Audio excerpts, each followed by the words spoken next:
বিসমিল্লাহির রহমানির রহিম। প্রিয় শিক্ষার্থীবৃন্দ, আশা করি তোমরা সকলেই ভালো আছো। আজকে আমাদের কমপ্লিটিং সেন্টেন্সের অষ্টম এপিসোড। আর এই অষ্টম এপিসোডে আমরা খুবই গুরুত্বপূর্ণ কিছু বিষয় নিয়ে আলোচনা করব। তো চলো দেখি আজকে আমাদের বিষয়গুলোর ভেতরে প্রথমেই কি রয়েছে। প্রথমে লক্ষ্য করো, আমরা আজকে আলোচনা করব দো এবং অলদো নিয়ে। দো এবং অলদো শব্দের বাংলা অর্থ হচ্ছে যদিও। আমরা এতদিনে যে বিষয়গুলো শিখেছি সেই বিষয়গুলোর ভেতরে আমাদের কি ছিল, কিছু স্ট্রাকচার ছিল এবং আমরা কিছু বাক্য তৈরি করতে পেরেছিলাম, তাই না? তো কমপ্লিটিং সেন্টেন্স আমি প্রথমেই তোমাদেরকে বলেছিলাম যে কমপ্লিটিং সেন্টেন্স হলো একটা সেন্সের উপরে করতে হয়, অর্থাৎ আমাদের যে অর্জিত জ্ঞান আছে, আমরা যে টেন্স পড়েছি, আমরা যে সেন্টেন্স পড়েছি, আমরা কিছু ওয়ার্ড পড়েছি, কিছু ভোকাবুলারি পড়েছি, সেগুলোর সমন্বয়ে আমরা আমাদের সেন্স খাটিয়ে আমরা একটা ইনকমপ্লিট সেন্টেন্সকে কমপ্লিট করব। এটাই হলো আমাদের কমপ্লিটিং সেন্টেন্স অধ্যায়। তো তারপর আমাদের কিছু ইন্ডিকেটর থাকে যেগুলো আমাদের শিখলে ভালো হয়, তারই ধারাবাহিকতায় আমরা এই ক্লাসগুলো করছি। তো আজকে লক্ষ্য করো, আজকে হলো আমাদের ক্লাসের দো এবং অলদো। যদিও এখন এর সিকোয়েন্স কি, মানে কিভাবে বাক্যে বসে সেইটা বোঝার জন্য আমরা উদাহরণগুলো লক্ষ্য করব, যা আমি আগেই বোর্ডে লিখে রেখেছি। লক্ষ্য করো, দো he is poor he is honest. এখানে এখন প্রশ্ন হচ্ছে আমরা দো অলদো কোথায় ব্যবহার করব। আমরা দো যেখানে ব্যবহার করতে পারবো, অলদো সেখানেই ব্যবহার করতে পারবো, কোনো সমস্যা নেই। আধুনিক ইংরেজিতে দোটা বেশি ব্যবহৃত হচ্ছে। আমি সবগুলো উদাহরণেই দো ব্যবহার করেছি, তোমরা ইচ্ছা করলে তোমাদের পছন্দ মতো দো ব্যবহার করতে পারো, অলদো ব্যবহার করতে পারো। তাহলে যদিও বিষয়টা দিয়ে যদি তোমাকে বলা হয় যে তুমি নিজে নিজে একটা বাক্য গঠন করো, তাহলে তুমি হয়তো বলবে যে স্যার, যদিও বৃষ্টি হইতেছিল আমি বাইরে বের হয়ে গিয়েছিলাম। বিষয়টা উল্টো, মানে উল্টো সিকোয়েন্স, অর্থাৎ কারণ। দুটা একটা হলো কারণ, যেমন আমরা একটু যদি বলি, একটা হলো আমাদের কি কারণ, এই দো অলদোর বাক্য, আরেকটা হবে ফল। কারণ এবং ফল, কজ অ্যান্ড রেজাল্ট, এই দুইটা বিষয় আমাদের মাথায় রাখতে হবে। আর এখানে টেন্স নিয়ে কোনো ঝামেলা নাই, দুই পাশের সেম টেন্স হবে। লক্ষ্য করো, দো he is poor he is honest, এই বাক্যটাকে যদি আমরা একটু অ্যানালাইজ করি, তাহলে দো হি ইজ পোর, যদিও সে গরিব, সে হয় সৎ। তাহলে দো যেই বাক্যের সাথে বসছে সেই বাক্যের অর্থ হলো গরিব, কিন্তু গরিব হলে তার রেজাল্টটা কিন্তু অসৎ হওয়ার কথা ছিল, কিন্তু রেজাল্টটা হয়েছে পজিটিভ। তার মানে গরিব শব্দটা হলো, গরিবটা নেগেটিভ। নেগেটিভ মানে বুঝাচ্ছি আমি নেগেটিভ, মানে একটা খারাপ দিক। তাহলে খারাপ দিক হইলে তার রেজাল্টটা খারাপ না হইয়া ভালো হয়েছে, সে সৎ হয়েছে, এই হইল বিষয়। তাহলে কারণ কি, এই দুইটা বাক্যের মধ্যে কারণ, সে সৎ, কারণ হয়েছে পোর, গরিব, তার আগে দো বসছে। আমরা যদি বাংলা বলি তাহলে বাংলা অর্থটা এরকম হয়, দো he is poor he is honest, মানে যদিও সে গরিব কিন্তু সৎ, কিন্তু কথাটা এসে যায়। আমরা বাংলা বলার সময় একটা ভাজে আমাদের ভেতরে একটা ভাব আইসা পড়ে, কিন্তু হ্যাঁ, যদিও সে পেশায় রিক্সা চালক কিন্তু ভালো মানুষ, তাহলে কিন্তু কথাটা এসে যায়। কিন্তু কিন্তু ইংরেজি বাক্যে দেয়া যাবে না, কারণ ইংরেজি বাক্যে কিন্তু দিলে সেটা কম্পাউন্ড সেন্টেন্স হয়ে যাবে, কারণ দো অলদোটা মূলত কমপ্লেক্স সেন্টেন্সের বিষয়, ঠিক আছে? তাহলে দো যে এখানে যে দুটি ক্লোজের কে কানেক্ট করেছে দো, আচ্ছা, দো বাক্যের শুরুতেও বসতে পারে, মাঝেও বসতে পারে। তাহলে আমরা কি শিখলাম? আমরা শিখলাম, রুলটা শিখলাম যে দো এবং অলদো এটা বাক্যে বসবে কারণ এবং ফল নিয়ে। এটা বাক্যের শুরুতেও বসতে পারে, শেষেও বসতে পারে। তাহলে এটা হবে দো এবং অলদোটা কীরকম হবে? দোটা যে বাক্য দ্বারা কারণ বুঝাবে তার সাথে হবে এই দোটা, দো এবং অলদোটা কারণযুক্ত বাক্যের শেষে, ঠিক আছে? এখন এই কারণটা যদি পজিটিভ হয়, পজিটিভ মানে ভালো দিক হয়, তাহলে এই রেজাল্টটা হবে নেগেটিভ। আর কারণটা যদি নেগেটিভ হয় তাহলে রেজাল্টটা হবে পজিটিভ। এই নেগেটিভ এবং পজিটিভ হলো উল্টা অর্থ। যেমন যদিও আমি অসুস্থ, তাহলে আমি অসুস্থ হলে আমি তো বাজারে যেতে পারবো না, এটাই তো স্বাভাবিক, তাই না?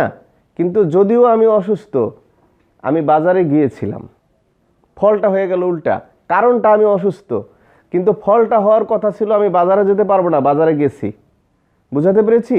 আশা করি তোমরা সকলে বুঝতে পারছো। তারপরও আসো আমরা পরবর্তী উদাহরণগুলো থেকে আমরা আরও একটু এগিয়ে যাই।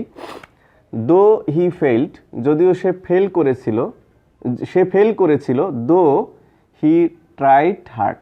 এখানে দোটা মাঝে বসছে, মাঝে বসলে আর কমা বসে না। যদিও সে কঠোর চেষ্টা করেছিল, সে ফেল করেছিল। তাহলে এখানে কারণ হইল যদিও সে কঠোর চেষ্টা করেছিল, ফলটা হইল সে ফেল করেছিল। এবার লক্ষ্য করো 3 নম্বর উদাহরণ, দো শি ওয়াজ টকেটিভ, যদিও সে ছিল বাচাল, টকেটিভ, অনেক কথা বলে।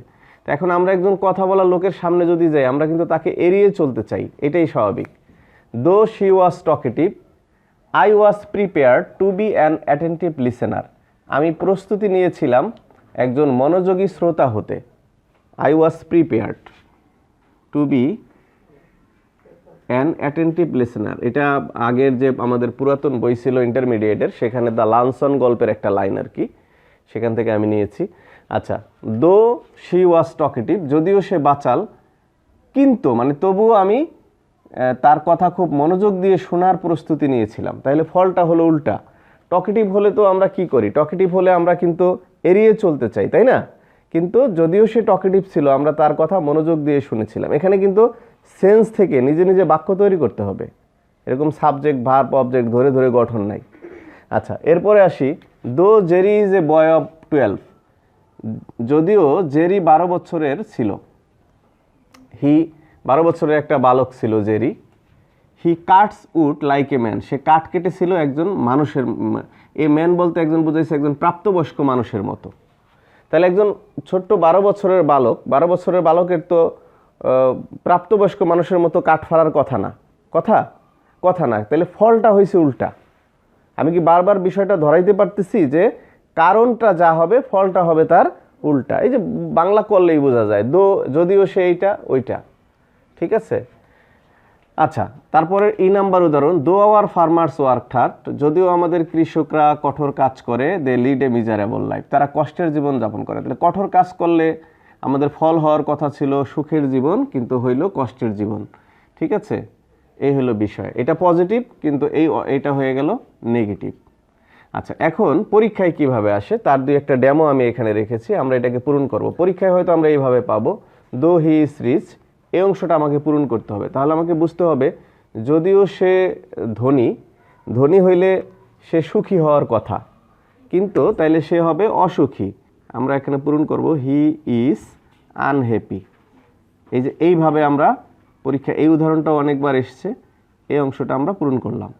আবার লক্ষ্য করো, he got a plus in the SSC exam, say SSC এক্সামে এ প্লাস পেয়েছে যদিও। তাহলে এ প্লাস পাইছে, এখন আমরা একটা কারণ দেব, কারণটা দেব উল্টা। এ প্লাস পায় সাধারণত ভালো করে পড়াশোনা করলে, কিন্তু তাইলে এখানে সে ভালো ছাত্র হইলে এ প্লাস পায়। তাহলে আমরা দিব যদিও he was a bad student, suppose bad student, যদিও সে খারাপ স্টুডেন্ট ছিল, হ্যাঁ, সে এ প্লাস পেয়েছে। তাহলে ব্যাড স্টুডেন্ট হলে এ প্লাস পাওয়ার কথা না, কিন্তু সে এ প্লাস পেয়েছে, ঠিক আছে? তো এই হলো দো অলদোর মূলত ফাংশন। তো আরেকটা উদাহরণ দিয়ে আমি দো অলদোটা শেষ করছি। যেমন সহজ একটা উদাহরণ, দো হি রিডস মোর, যদিও সে অধিক পড়ে, হ্যাঁ, অধিক পড়ার পরেও সে কি করতে পারে না, পরীক্ষায় ভালো রেজাল্ট করতে পারে না। তাইলে দিলাম হি কান্ট, নেগেটিভ করে দিলাম, হি Kant make a good result. আচ্ছা, যেমন এরকমও হতে পারে, যারা তোমরা ক্লাসটা ইউটিউবে দেখছো তারা যদি বলি যে দো, তাদের দিয়ে যদি একটা বাক্য বলি, দো দে ওয়াচ দিস ক্লাস, যদিও তারা এই ক্লাসটি দেখে, দে কান্ট লার্ন, তারা শিখতে পারে না, এরকম। অর্থাৎ ক্লাস দেখে কিন্তু শিখতে পারে না, ক্লাস দেখলে শেখার কথা কিন্তু তার ফলটা হইল উল্টা। এই হলো আমাদের দো এবং অলদোর নিয়ম। তাহলে দো অলদো দিয়ে আমরা এরকম অজস্র বাক্য গঠন করতে পারবো, এবং আমরা পরীক্ষায় যে বাক্যগুলো আসবে সেখানে আমরা অ্যান্সার করতে পারবো, ঠিক আছে? চলো আমরা পরবর্তী রুলে চলে যাই। ওকে শিক্ষার্থীবৃন্দ, আমরা তাহলে এবার নেক্সট রুলটি বোঝার চেষ্টা করি। এই রুলটি অত্যন্ত সিম্পল। লক্ষ্য করো, আমরা এখানে লিখেছি with a view to, look forward two এবং গেট ইউজ টু। হ্যাঁ, গেট ইউজ টু। তো এখন আমরা সাধারণত জানি, আমরা একটা বাক্য দেখি, যেমন আই ইট টু লিভ, যে আমরা বাঁচার জন্য খাই। তাহলে এখানে এই যে টু শব্দটা আসছে, টু শব্দটার পরে যে লিভড ভার্বটা বসছে সেটা বসছে ভার্বের ওয়ান। আমরা এটা বরাবরই জানি। আমরা যদি আরেকটা উদাহরণ দেই তাহলে আমরা বুঝতে পারবো আরও clear. He reads more to pass, সে অধিক পরে পরীক্ষায় পাশ করার জন্য। তো এটা লেখার বিশেষত্ব কি? এটা লেখার বিশেষত্ব হলো যে আমরা এখানে টুর পরে সাধারণত ভার্বের ওয়ান হয়, টুর পরে ভার্বের কি হয়? ওয়ান হয়। কিন্তু আমরা কিছু ওয়ার্ড আছে, কিছু ওয়ার্ডসের কম্বিনেশন আছে, যেমন with a view to, look forward to, get use to. ঠিক আছে? তাহলে এখানে কিন্তু টু আছে, এই প্রত্যেকটার শেষেই কিন্তু টু আছে, কিন্তু এই টুর পরে ভার্বের সাথে সর্বদা আইএনজি হবে। অবশ্য ভার্ব না থেকে যদি নাউন থাকে তাহলে অনেক সময় নাউন বা নাউন ফ্রেজ হতে পারে, নাউন বা নাউন ফ্রেজ হতে পারে। কিন্তু আমাদের আজকের রুলের যে রিকোয়ারমেন্ট সেটা হলো with a view to, look forward to, get use to, এগুলোর পরে ভার্বের সাথে আইএনজি হবে। আরও কিছু ওয়ার্ড আছে, উড ইউ মাইন্ড, সেগুলোর পরে আইএনজি হয়, এবং কিছু ভার্ব আছে সেগুলোর পরে আইএনজি হয়। এই বিষয়গুলো নিয়ে আমরা আরও ধীরে ধীরে কথা বলবো। তো আজকে মূলত আমাদের আলোচনার বিষয় হচ্ছে with a view to, look forward to, get use to. এখন এটা কিভাবে হয় সেটা আমরা এই উদাহরণ থেকে লক্ষ্য করি। যেমন লক্ষ্য করো, he came here with a view to, সে এখানে এসেছিল, এই যে উইথ এ ভিউ টু বসলো, এই যে টু শব্দটা আছে তারপরে ভার্বের সাথে আইএনজি হয়েছে, লার্নিং ইংলিশ। টু লার্ন কিন্তু হয় নাই। আমরা যদি টু লার্ন দিতাম তাহলে আমরা ভুলটা করতাম। এইটুকুই হলো পার্থক্য এবং শেখার বিষয়। Very simple and clear. Mita reads more, Mita অধিক পরে, with a view to, with a view to, এইগুলোর সবগুলোর অর্থ, বাংলা অর্থ মূলত জন্য, ফরের মতো অর্থ প্রকাশ করে। হ্যাঁ, প্রিপোজিশন ফরের মতো, জন্য অর্থ প্রকাশ করে। তাহলে মিতা রিডস মোর, মিতা অধিক পরে, উইথ এ ভিউ টু, কি করতে? বিকামিং এ টিচার, একজন শিক্ষক হতে। তাহলে টুর পরে এই যে টুটা আছে, টু এর পরে সাধারণত হওয়ার কথা ছিল বিকাম, কিন্তু বিকাম না হয়ে হয়েছে বিকামিং, ভার্বের সাথে আইএনজি। That's it. এটা হলো আমাদের সিম্পল রুল। তাহলে আমরা কি শিখলাম? With a view to, look forward to, get use to, would you mind, এগুলোর পরে ভার্বের সাথে, ভার্বের প্রেজেন্ট ফর্মের সাথে আইএনজি ফর্ম যুক্ত হবে। Very simple and very clear. এরপরে আমরা দুইটা ডেমো আছে আমাদের পরীক্ষায় যেভাবে আসতে পারে সেগুলো আমরা দেখি। He learn English with a view to, সে ইংরেজি শেখে উইথ এ ভিউ টু। একটা কারণ আমাকে খুঁজে বের করতে হবে কি করার জন্য। তাহলে আমরা দিলাম ইংরেজি শেখে চাকরি পাওয়ার জন্য, পাওয়া ইংরেজি গেট, তার সাথে যদি আমরা আইএনজি যোগ করি গেটিং এ গুড জব, একটা ভালো চাকরি পেতে সে ইংরেজি শেখে। এভাবে আমরা এই অংশটা পূরণ করে দিলাম। এবার আমরা দ্বিতীয় উদাহরণে যাই। He wakes up early with a view to, সে খুব ভোরে ঘুম থেকে ওঠে। কি জন্য ওঠে? With a view to. With a view টুর পরে আমরা একটা ভালো লাইফ লিডের জন্য ওঠে বা সুস্থ থাকার জন্য ওঠে। কিপিং ফিট, সুস্থ থাকতে সে ভোরে ঘুম থেকে ওঠে। That's it. অর্থাৎ এই যে তিনটা ওয়ার্ড আছে, ওয়ার্ডগুলোর কম্বিনেশন আছে, with a view to, look forward to, get use to, to থাকা সত্ত্বেও এদের পরে ভার্বের সাথে আমরা আইএনজি দেব। এই হলো মূলত আমাদের আজকের পাঠের বিষয়। তাহলে আজকে আমরা শিখলাম দো অলদো দিয়ে কিভাবে বাক্য তৈরি করতে হয়। আমি একটু সামারাইজ করে দিছি লাস্টে। দো অলদো দিয়ে বাক্য তৈরি করার জন্য আমরা যদি দোটাকে আমরা কারণ হিসাবে নেব, দোটা যদি পজিটিভ হয় তার ফলটা হবে নেগেটিভ, আর দো অলদোটা যদি নেগেটিভ হয় ফলটা হবে পজিটিভ। উদাহরণ দিলে আরও আমাদের ক্লিয়ার হবে। যেমন যদিও সে জোরে দৌড়াইতেছিল বা দৌড়িয়েছিল, সে বাসটা ধরতে পারে নাই। জোরে দৌড়াইলে বাস ধরার কথা কিন্তু ধরতে পারে নাই, ফলটা নেগেটিভ। আবার যদি এটাকে আমরা এইভাবে বলি, যদিও সে অনেক ধীরে ধীরে হাঁটতেছিল সে বাসটা ধরতে পারছে। ধীরে ধীরে হাঁটলে বাসটা ধরার কথা না, কিন্তু ধরতে পারছে। এরকম কারণ এবং ফল নেগেটিভ হলে আমরা এইভাবে পূর্ণ সেন্টেন্স, ওখানে টেন্সের কোনো ফ্যাক্টর নেই, আমরা উভয় পাশে সেম টেন্স দিয়ে দো অল দো করতে পারবো। আর with a view to look forward to get use to you mind, এগুলোর পরে ভার্ব থাকলে সেখানে আমরা ভার্বের অনের সাথে সবসময় আইএনজি যোগ করে দেব। এই ছিল আমাদের আজকের পার্ট।